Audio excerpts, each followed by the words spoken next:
Hey, what's going on, guys? It is Dubs, Mr. Crockpot on Twitter. Today, our top 50 prospect coverage of the 2024 draft continues with prospects 31 through 40. Guys, if you love the draft, please consider subscribing. Let's go!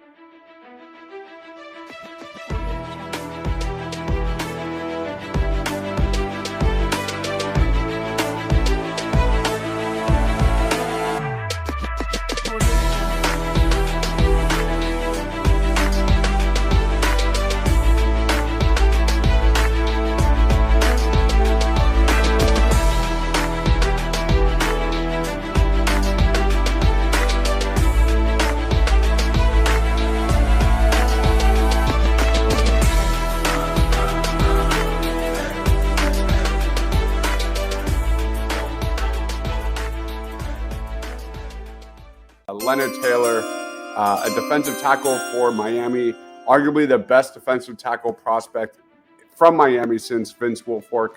I'll send it to you, Ryan, to talk about Leonard Taylor.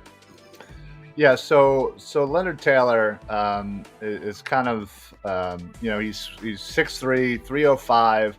I think last I saw, he clocked in at like a 4'8". For his 40, and yeah, he's just one of those guys that just has a rare burst, speed, and just acceleration for his size. He absolutely can penetrate with, again, that quickness. I think he's going to translate really well into the NFL, and honestly, his size is already built for the NFL. And with his quickness and his power, he just has that powerful kind of lower body and that ability to kind of attack and get through the line. So, and what I really like about him is his run defense. Again, interior defensive linemen aren't always known for sacking quarterbacks. Certainly there are some exceptions, but he definitely has that ability to get to the quarterback, but he really, really excels as a run defender. So I definitely look forward to kind of seeing that Miami defense, kind of use him to establish that dominance on the line. So really excited about this guy. Good tackler, good hands. Just needs, again, kind of be a little bit more consistent. And I think he can really put on a great season. Yeah, this is the first thing I think about with Leonard Taylor is like, he was a major recruit out of high school. He's an elite athlete. You touched on the pass rushing ability, man. He had a 19.5% pass rush win rate that only trailed Kalijah Kancey among Power 5 interior defensive linemen last year. That's how good he is. He's going to get more snaps in 2023 if he can stay on the field and if he can clean up his technique a little bit. Man, this guy has first round written all over him. He's that good. Since he's been a top-notch recruit, he's been really good since his freshman year. Just needs to get more experience and things like that. So also, I think this guy's going to just absolutely crush the draft process. When he goes to the combine, he's going to put up some ridiculous numbers. Xavier Worthy coming in number 2 in our Big 12 rankings. It was kind of a down year for Xavier Worthy last year. He had a 70.1 PFF receiving grade last year. That was 10 points lower than he posted back in 2021. He saw 10 more targets in 2022, but 224 fewer receiving yards, 4 fewer touchdowns. A lot of that was because many of his targets were not as downfield as they were in the past. I think this guy is a much bigger playmaker than we saw last year.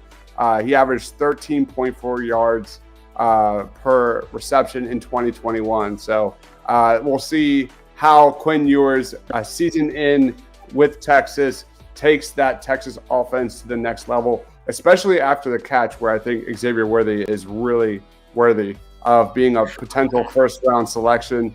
Again, as a true freshman in 2021, his 526 yards after the catch was the 10th most of any receiver in the Power 5. and that fell to 41st in 2022 with just 324. So a lot of opportunities for Xavier Worthy to be a big-time playmaker this year. What are your thoughts on Xavier Worthy? Yeah, this guy is clearly a burner, and has not only the speed but the acceleration, and that's exactly what he did in 2021 with yards after the catch.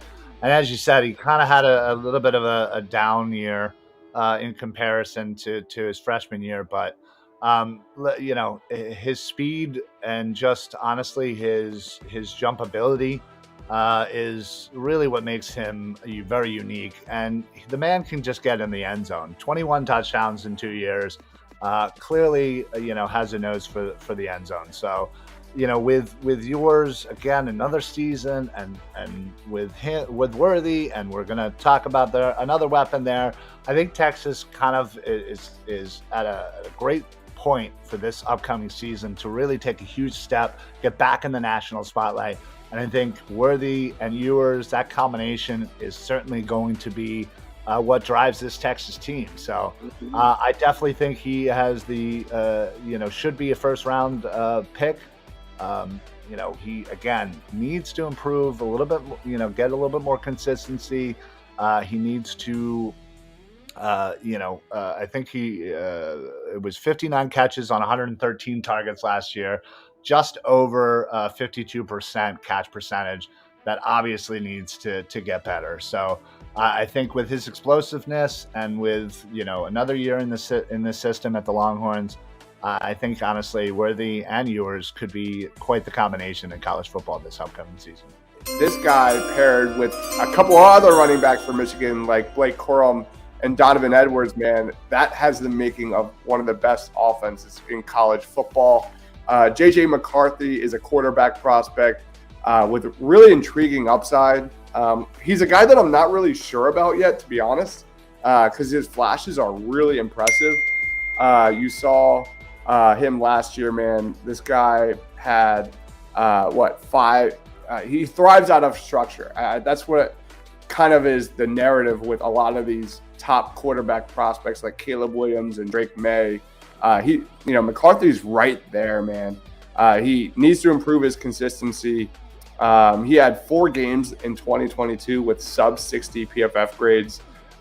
He's a lean 6'3", but again, elite creation capacity as a threat on the ground, sneaky athleticism. That JJ McCarthy and his tools, I think, are worth mentioning as my honorable mention. I can't wait to see what he's got. All right, let's talk about Rocket here. A nickname can tell you a lot about a running back, and that's true about Raheem Rocket Sanders, coming off a season that saw him amass 222 carries for over 1,400 yards and 10 touchdowns at Arkansas. There he is. All right, Raheem Sanders, great size and physicality at 6'2", 227 pounds. That stands out right away when you're watching tape, man. Instant accelerator. He is versatile, just an absolute beast in the open field. He can fight off would-be tacklers with stiff arms, with that physical play. And as the nickname Rocket conveys, man, he's a long strider. He can run in tight windows and just break out into open space, man. What are your thoughts on Raheem Rocket Sanders, who, with KJ Jefferson, has some potential? Yeah. Now the thing that you notice is obviously he's extremely quick and explosive, but he's big and physical too. So it's like he's got a bit of everything. Yes, obviously, he can improve as a blocker. He can improve as a receiver. Those are certainly things that he's going to need to work on this upcoming season. And if, again, he wants to kind of improve in the NFL, but, he seems to have that natural ability. He has the natural size and he knows how to use that size. So I think the blocking thing, improvement there will be a little bit easier for him, just given the fact that he is already pretty physical and a good size. So, I'm very intrigued about him. I feel I've been trying to kind of pinpoint who he reminds me of, and I just haven't found it yet. But he's just a big, physical, but really fast running back. So it's he has, I feel like, a potential, if he can kind of really improve in some other areas, to be a hugely impactful running back in the NFL. Yeah. That is Tony Grimes out of Texas A&M. He came from North Carolina after accumulating 16 pass deflections pick over the 2021 and 2022 campaigns. He transferred to Texas A&M this year, looking to follow Jalen Jones's footsteps this year. He's Texas A&M's highest rated transfer of all time. That's how great of a prospect this dude is. He is a former 5-star recruit, high-end athleticism, great length, plays with patience, plays with focus. He brings a really good blend of like effortless acceleration and fluidity, natural mover, and playmaking skills. Good size at 6 foot, 195 pounds with room to grow. Started 10 games for UNC in 2022. Had a forced fumble. He did register 4 flags, so we need to note that. And Pro Football Focus says he allowed 51% of all throws to be completed versus him, and a quarterback rating against of 97. Not the greatest, but he's a big corner, really good speed. If you who could press you at the line of scrimmage, I think that's what he's going to do best at the next level. And he's also a really good tackler. He still needs to work on his instincts, and he still needs to work on his discipline. But I think the sky is the limit for Tony Grimes. He's going to get tested, man, in the SEC. So he's got a lot of pedigree, and he's going to be one to watch in 2023. Any thoughts on Tony Grimes? Yeah, I think when looking at Grimes, I see the same thing. It's the ceiling on this kid could be through the roof. He seems to have that natural athleticism. He seems to have pretty good ball instincts, and he's got really good size as well. He's a little raw. He's got to clean up a lot of things, some things, as you said. But again, I like his athleticism. I like his kind of fluidity as he plays, and I just think you're right. This upcoming season is going to be huge for him. He's going to go up against some really great wide receivers, and if he shows up, this could cement him as a one of the best corners in this draft. This guy was the leader of one of the best offenses in football last year. The Oregon Ducks were 6th in the nation in offense, 5th in passing efficiency, 10th in scoring, number 1 in sacks allowed, man. And that guy is Bo Nix. He's a quarterback for Oregon. Had a resurgence in 2022. There he is. And, this guy, his numbers are crazy, man. I need to learn. I'll admit I need to watch him more because his numbers are just so outrageous. Like, you look at last year, he just had truly special moments outside of structure. His arm talent to make any throw is so evident when you watch the tape. He lost Kenny Dillingham, who was his offensive coordinator. He went to Arizona State to be head coach. So that'll be interesting to see how he, kind of gets it done without him. But again, 6'2", 213 pounds, one of the most dynamic running and off-script dual threat quarterback prospects in this draft. Twitchy short area athlete, great at, creating something out of nothing, good arm strength. His development in 2023 is going to be really fun to watch. Has real early round potential for sure. Any thoughts on Bo Nix? Yeah, originally he started with Auburn, and he transferred over to Oregon. And I think just kind of looking at his overall body of work, he is pretty darn athletic. He can run really well, and he's good. He has a good vision and seems to have that natural ability of when to know or when to run, and he kind of has a little bit of that Patrick Mahomes like creativity, making kind of some how did he do that kind of plays. Mhm. But yeah, I think he has pretty good accuracy. Certainly something that he could definitely use to improve. But he has great arm strength. He can make all of the NFL throws. He's got a really quick release, and I really like his short game. He's insanely accurate when it comes to those 10 yards and under passes. And I just like his just natural instincts that he shows on the field, and his drive, honestly. This is a rising star in JT Sanders, a tight end for Texas. I think he's obviously going to have developed chemistry with Ewers over the last few months. He is the guy in the middle there, a guy that thrives in the slot. 6'4", 249 pounds. So he's got solid size. He's got solid length. He's actually also a very good blocker.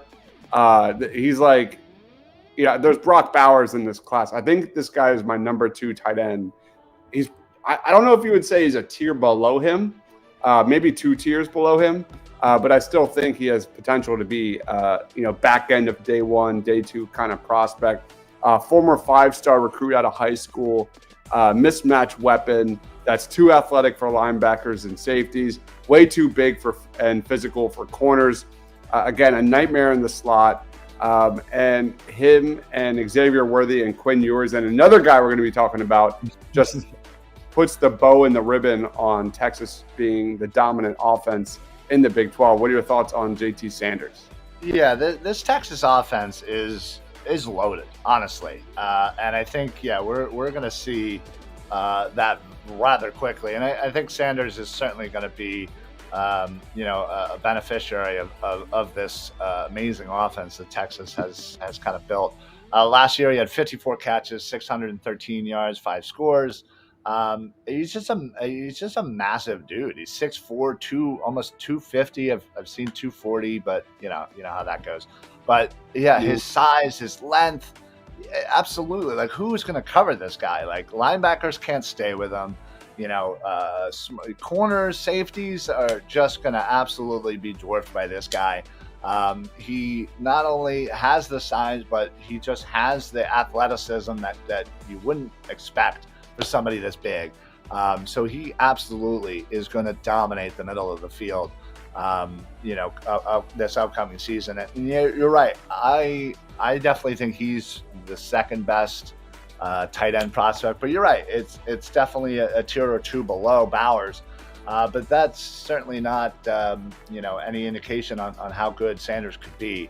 In this offense with Texas, and the sky's kind of the limit here. I could easily expect them to go nuts on plenty of Big 12 teams. Going interior offensive line with this one, and a guy who I was really high on in last year's draft, but he decided to return, and that's Cedric Van Patten, a center out of Georgia. This guy is an absolute beast. You look at the last 2 years, Georgia's O-line has been simply dominant. And Cedric Van Patten is a big reason why. He's one of the biggest leaders on Georgia's roster in 2023, a vocal leader, team leader, 6'4", 310 pounds, effortless burst off the line of scrimmage, explodes into the second level instantly. And that range in that second level makes him like one of the best elite center prospects I've seen in a while, man. He's a younger prospect, only 21 years old. And again, he could have made the jump in the draft last year. With him coming back now, he's arguably the number 1 center prospect in next year's draft. Yeah. Big-time recruit out of high school, elite football IQ, which speaks volumes about him being a leader on and off the football field. Wins with strength, a great lower body strength is what pops on tape. And he's nasty, man. His tape's really fun to watch. The dude just eats people in the second level. So I did a video on my favorite interior offensive lineman and his he's nasty, man. He brings a nastiness to the football field. He needs to clean up some of his hand placement. He was also a little bit inconsistent in 2022. So he's so young and raw, and the physical tools and things like that, man. This guy is a big time prospect. What are your thoughts, Ryan? Yeah, I mean, when I was looking at some film of his, the first thing that you notice is just how quick he is, and how quickly he gets to the next level, to that second level.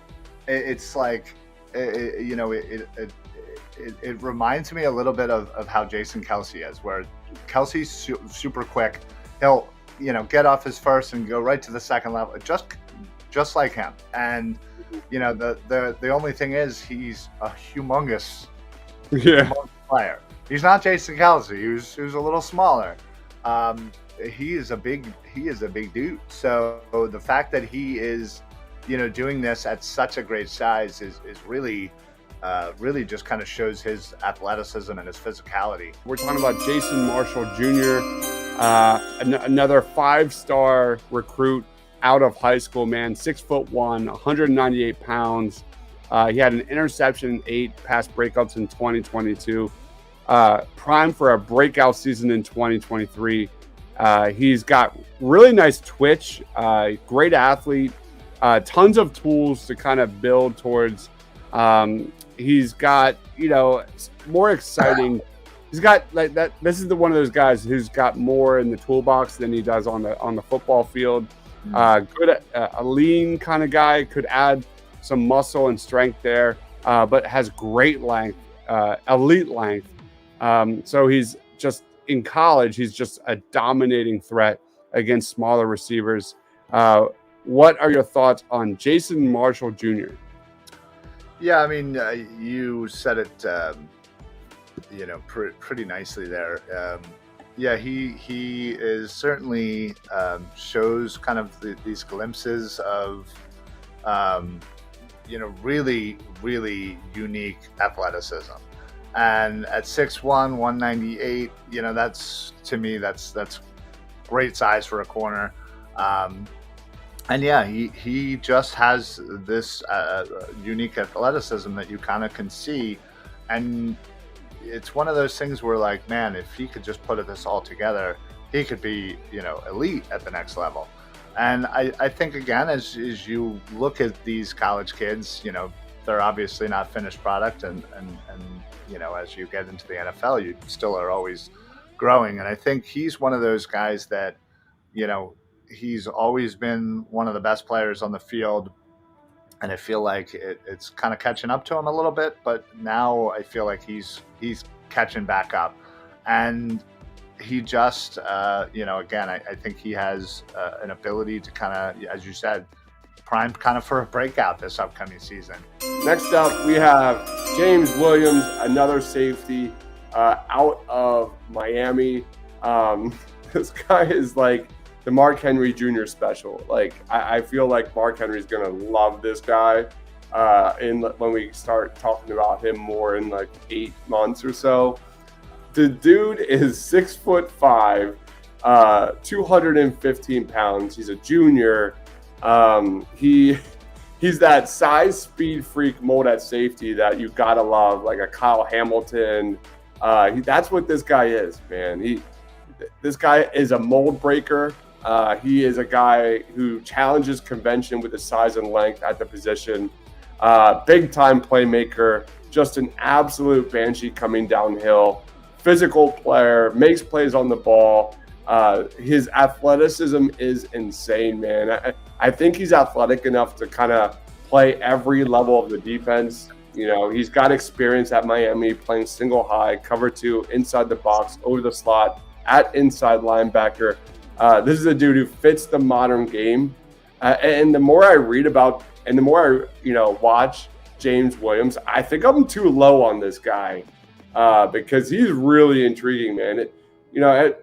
That size combination and athleticism combination and versatility, my goodness. I asked on the scouting report, is he a tweener? I don't think that's a bad thing, especially how that position is treated in today's NFL. What are your thoughts on James Williams? Yeah, just given his size, you if you didn't know what position he'd play, you'd say he was a linebacker, and he certainly can.